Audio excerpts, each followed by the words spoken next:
तृणमूल कांग्रेस से जुड़ी हुई ये बड़ी खबर आ रही है।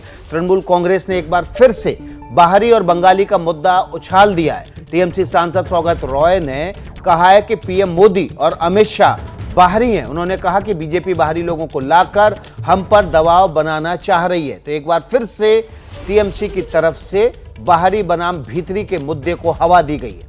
BJP is trying to bring outsiders to put pressure on us.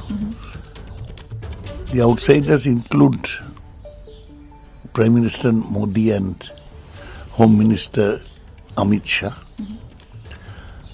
So it has become a fight between the Bengalis and the outsiders. Mamata Banerjee is leading the Bengalis.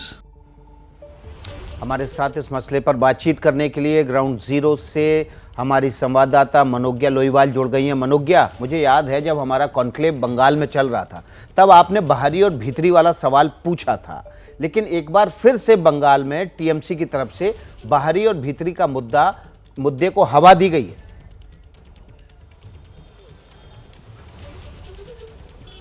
देखिए, ये सिर्फ मुद्दे की बात नहीं है, ये एक बड़ा कटाक्ष भी है कि अगर आप देश के प्रधानमंत्री को, देश के गृह मंत्री को एक राज्य में बाहरी कह देते हैं तो क्या ये फेडरल स्ट्रक्चर के तहत आता है या नहीं आता है। क्योंकि खुद तृणमूल कांग्रेस ने हर बार सवाल उठाए हैं कि बीजेपी फेडरल स्ट्रक्चर को नहीं मानती, फेडरल स्ट्रक्चर को तोड़ देती है। तो अब अगर ये सवाल देखे जाए तो ये किस संदर्भ में और किस दिशा में जाएंगे। दूसरी बड़ी महत्वपूर्ण बात, क्या बंगाल में जो बीजेपी के नेता बंगाली हैं, क्या वो भी बाहर के हैं? ये बंगाली और बाहर की लड़ाई है या सिर्फ बीजेपी बनाम टीएमसी है या सिर्फ मुद्दों से भटकाने की कोशिश?